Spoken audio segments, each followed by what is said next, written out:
Olá, seja bem-vindo a mais um estudo da Confissão de Fé Batista de 1689.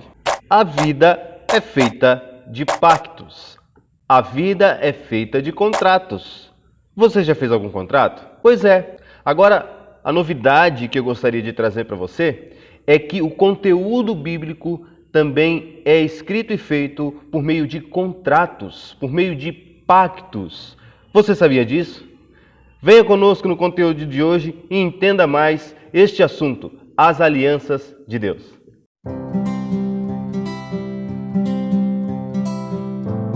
Hoje nós veremos 3 tipos de alianças feitas por Deus e que está registrada nas Escrituras.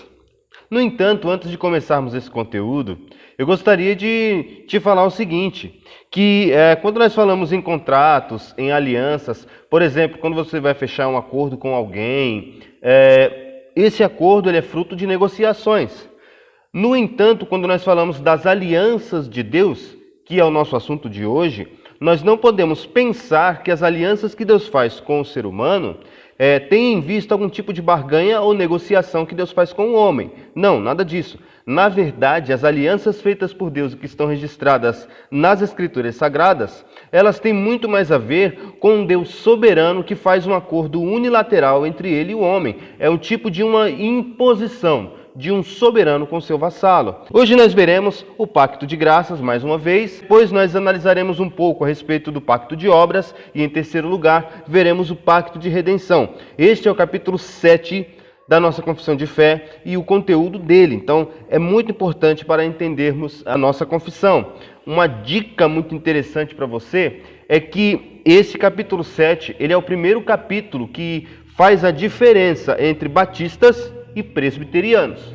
Dependendo da forma como você enxerga o pacto de graças, é que vai determinar se você será um batista ou se você será um presbiteriano. Mas nós precisamos mencionar o seguinte, que a doutrina dos pactos, ou também chamada de aliancismo ou até de federalismo, ele não é um tipo de teologia propriamente presbiteriano. Na verdade, nós temos um tipo de aliancismo que é próprio dos presbiterianos, outro tipo de aliancismo que é próprio dos congregacionais e também existe o aliancismo ou federalismo que é próprio dos batistas e é o que nós defenderemos aqui. Nós não vamos analisar a Confissão de Westminster, nós apenas vamos dar aquilo que cremos.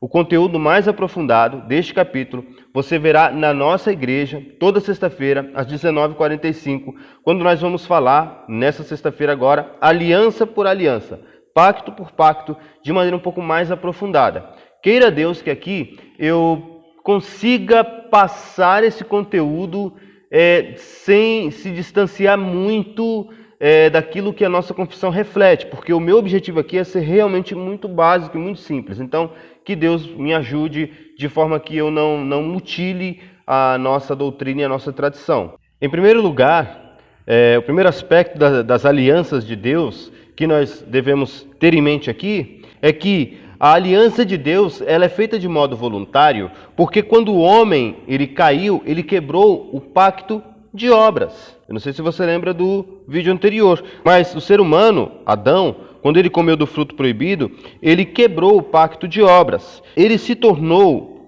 tão corrompido em todas as suas faculdades mentais, em todas as suas partes, em toda a existência humana, o ser humano se tornou tão corrompido pelo pecado que ele não consegue agradar a Deus em nada, mesmo que ele faça boas obras. Não sei se você lembra do vídeo anterior, nós demos algumas ilustrações pertinentes. Volta lá no vídeo anterior, você vai entender melhor essa questão. Mas, só para a gente ter ideia de como o ser humano foi tão corrompido pelo pecado, que de forma que as suas boas obras são rejeitáveis diante de Deus, elas não são aceitas, que lá em Lucas, no capítulo 17, no versículo 10, Jesus Cristo ele fala assim: assim também vocês, quando tiverem feito tudo o que foi ordenado, devem dizer: somos servos inúteis, apenas cumprimos o nosso dever. Veja bem, o texto não diz que quando nós não fazemos nada para Deus, nós somos servos inúteis.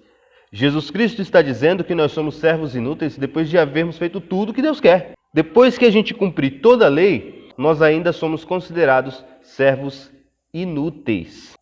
O segundo aspecto do porquê Deus precisou assentir voluntariamente em fazer um pacto conosco é porque, desde a queda, Deus já tomou a iniciativa de salvar o ser humano. Veja, a salvação vem de Deus para nós, nunca de nós para Deus. Quando o ser humano cai, por exemplo, quando ele peca contra Deus e come do fruto proibido, o texto lá em Gênesis capítulo 3, versículo 8 e 9, diz assim: ouvindo o homem e sua mulher os passos do Senhor Deus, que andava pelo jardim quando soprava a brisa do dia, esconderam-se da presença do Senhor dentre as árvores do jardim.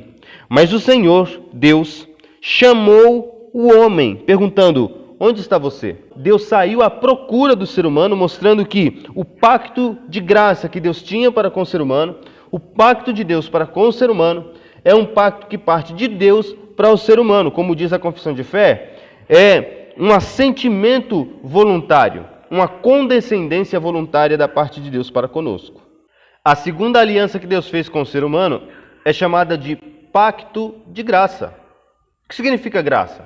Graça significa favor não merecido. Por que é um pacto de graça? Porque esse pacto, ele é incondicional. É onde nós não precisamos fazer para sermos salvos. Mas nós temos alguns aspectos nesse pacto de graça que precisam ser analisados com muito carinho e com muito cuidado. O pacto de graça, em primeiro lugar, ele é oferecido a todos. Veja o que está escrito em Atos capítulo 17, no versículo 30, está escrito: no passado, Deus não levou em conta as ignorâncias, mas agora ordena que todos, em todo lugar, se arrependam. Então, o pacto de graça é um chamamento de Deus a todos os seres humanos, sem exceção de pessoa alguma. Nós precisamos pregar a graça de Deus a todas as pessoas, visto que elas quebraram o pacto de Deus, se tornaram indignas. Nós devemos ofertar a graça. Deus, através de nós, deve ofertar a graça a todos. Ele oferta a graça a todos, e todos aqui nós estamos falando sem exceção de pessoas. A cada pessoa que você encontrar na rua que não conhece o Evangelho, você deve ofertar a graça de Deus. Ela é ofertada a todos, esse pacto é ofertado a todos. O segundo aspecto do pacto de graça é que ele não exige obediência, mas há uma exigência apenas da parte de Deus, que é fé. Ou duas exigências, que é arrependimento e fé. É preciso crer em Jesus Cristo como o único Salvador para se apropriar desta graça de Deus, da salvação. Nós pegamos um texto como exemplo, que é Romanos capítulo 10, versículo 9 e 10. Esse versículo, ele é um exemplo que a gente tira de tantos outros textos da Bíblia que mostram a mesma verdade. Do seguinte: poxa, se as minhas boas obras não são válidas diante de Deus, se eu sou inútil perante Deus, mesmo depois de ter feito tudo certo, tudo que Ele exigia de mim, porque a minha natureza está corrompida, como então ser aceito por Deus? Por meio da fé em Jesus Cristo, nosso único Salvador. Olha o que diz aqui: se você confessar com a sua boca que Jesus é Senhor e crer em seu coração que Deus o ressuscitou dentre os mortos, será salvo. Pois com o coração se crê para a justiça e com a boca se confessa para a salvação. Então, para receber a bênção do pacto de graça na sua vida, para que você faça parte do povo com quem Deus tem um pacto de graça, você precisa crer em Jesus Cristo como seu único e suficiente Salvador. Então, o pacto de graça ele é oferecido a todos os seres humanos, sem exceção de ninguém. E, em segundo lugar, existe uma exigência, fé e arrependimento no Senhor Jesus Cristo. Fé para com Jesus e arrependimento para com Deus. Então, é preciso sim crer em Jesus Cristo para obter a graça desse pacto, que é o pacto de graça. Tá bom? Agora, em terceiro lugar, o terceiro aspecto do pacto de graças é que o pacto de graças, ele concede o Espírito Santo a todos os que foram ordenados para a vida eterna. Eu gostaria de mencionar como está na Confissão de Fé. Na Confissão de Fé diz assim, que ele é prometido para todos os que são ordenados para a vida eterna, o seu Espírito Santo, para torná-los dispostos e capazes de crer. Veja bem, Agostinho diz assim, Agostinho fala que Deus nos dá o que Ele exige de nós. Então, se Deus exige fé para selar esse pacto, para que a gente faça parte desse pacto, nós não temos condições de ter fé, porque nós nascemos mortos em nossos delitos e pecados. Então Deus nos concede capacidade e disposição para crer e cumprir as exigências do pacto. E para quem Deus concede? Deus concede para os seus eleitos. Então nós temos aqui 2 chamamentos de Deus.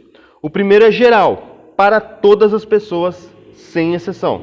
O segundo é especial, que acontece no coração dos eleitos. Veja João, capítulo 6, versículo 44 e 45. Olha o que o Senhor Jesus nos fala neste versículo. Ninguém pode vir a mim se o Pai que me enviou não o atrair, e eu ressuscitarei no último dia. Está escrito nos profetas: todos serão ensinados por Deus.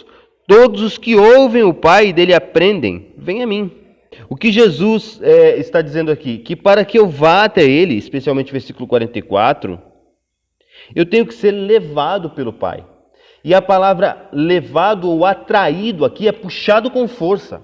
Esse verbo, ele é um verbo forte utilizado por Tiago, quando ele diz que os ricos, eles arrastam os pobres para os tribunais. Em Atos também aparece essa mesma palavra, quando diz que Paulo ele foi arrastado para a prisão. Então, aqui também é a mesma palavra. Nós precisamos ser arrastados, literalmente, por Deus para Jesus Cristo. Precisamos ser puxados. Então, é preciso uma ação soberana de Deus para que a gente tome posse do pacto de graças, para que nós tomemos posse das bênçãos que Deus preparou para nós dentro do pacto de graça. Então, ele é oferecido a todos, mas os eleitos são aqueles que vão se apropriar desse chamamento geral para todos. Em terceiro lugar, a aliança da graça tem como base o pacto de redenção e é revelada progressivamente nas Sagradas Escrituras.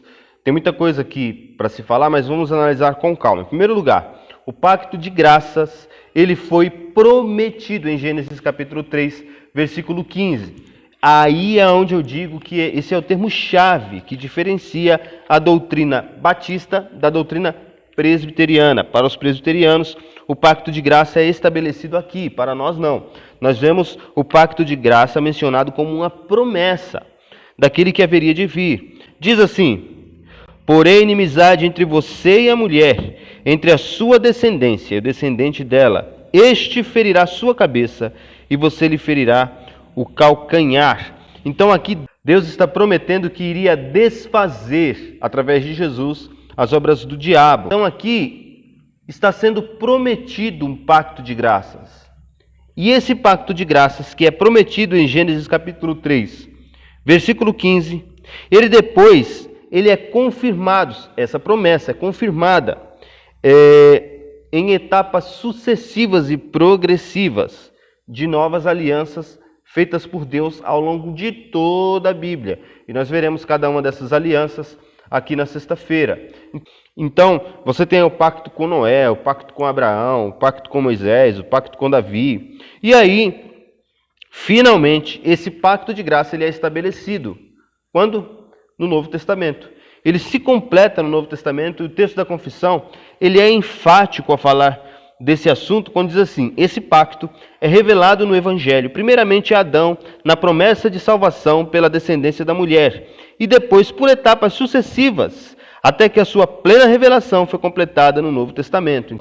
O pacto de graça mesmo, ele é estabelecido de fato no Novo Testamento, quando Jesus fala: isso é a nova aliança no meu sangue. Então a nova aliança, ou o pacto de obras, ele é finalmente revelado por Jesus no Novo Testamento, mas ele é prometido em todo o Antigo Testamento. É exatamente isso que diferencia a teologia batista da teologia presbiteriana. Para o presbiteriano, todos os pactos com Noé, com Moisés, com Abraão, com Davi, todos os pactos feitos por Deus ao longo de todo o Antigo Testamento já é o pacto de graça. Para nós não. Para nós é uma promessa. Então, como que os santos do Antigo Testamento eram salvos? Eles eram salvos pela semente que haveria de vir, pelo Redentor que estava prometido, pelo Jesus que viria, assim como nós hoje somos salvos pelo Jesus que veio, que já veio. O que é um pacto de redenção? Foi uma aliança feita entre o Pai, o Filho e o Espírito Santo para a salvação dos eleitos. Então, antes da fundação do mundo, é como se tivesse havido uma reunião no céu, em que o Pai, o Filho e o Espírito Santo participaram, e os três elaboraram um plano para a salvação dos eleitos e entraram no pacto. Eles entraram num pacto entre eles. E este pacto de redenção, ou seja, este pacto para a salvação dos eleitos, o desdobramento dele é o pacto de graças. Então, nós somos salvos porque Deus, antes da fundação do mundo, através do Pai, o Filho e o Espírito Santo, os três reunidos ali, eles decidiram nos salvar e como nos salvar. E todos os salvos, em todos os tempos, foram salvos pela graça desse pacto de Deus com os eleitos. Por que isso é importante? Porque existem correntes e linhas teológicas que dizem que em momentos diferentes da história, Deus salvou o ser humano através de formas diferentes. Nós discordamos disso, porque nós consideramos que o ser humano é totalmente depravado, totalmente pecador, e só existe uma maneira do ser humano ser salvo, que é através da graça de Deus. Então você vê a graça de Deus operando desde o Antigo Testamento. Então assim, sempre, em todos os tempos, Deus tem um povo, que são seus eleitos, e esse povo foi salvo pela graça de maneira incondicional. A única exigência é fé em Cristo para a salvação. E esse mesmo Deus, ele exige fé, o Deus que exige fé, ele também capacita os seus eleitos a ter fé, transforma esses eleitos para a glória dele próprio. Então, todos os salvos, que foram salvos, que estão sendo salvos, ou serão salvos pela graça de Deus. Existe também uma outra corrente teológica que diz o seguinte, que quando Cristo voltar, antes da segunda volta de Cristo, haverá um arrebatamento secreto da igreja, e aí a igreja será retirada da terra, onde Deus voltará a tratar com Israel, e nesse inteirinho, onde Deus vai tratar com Israel, haverá uma grande tribulação aqui na terra, e nessa tribulação, o Espírito Santo será tirado da terra, porque a igreja não estará mais aqui. E aí, as pessoas que estiverem aqui, no momento da grande tribulação, que durará 7 anos, estes terão de ser salvos pelas obras. Eles terão de buscar ao Senhor sem o auxílio do Espírito Santo, sem a graça de Deus. Também discordamos veementemente disto, porque o ser humano não tem condições em tempo algum de ir até Deus, senão que Deus foi até o ser humano, e nós já demonstramos isso quando provamos nas Escrituras, que quando o ser humano pecou, assim que ele pecou, Deus já entrou em cena tentando buscá-lo. Por quê? Porque se não partir de Deus a nossa salvação, nós não seremos salvos.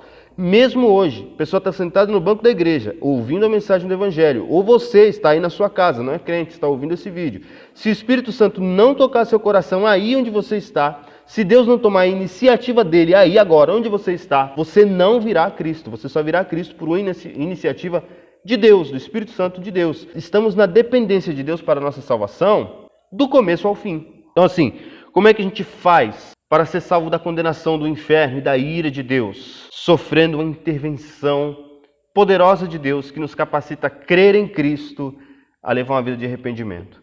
Se por um acaso você está sendo tocado para ter uma vida de arrependimento, nós já tivemos pessoas aqui que já nos procuraram depois do vídeo anterior.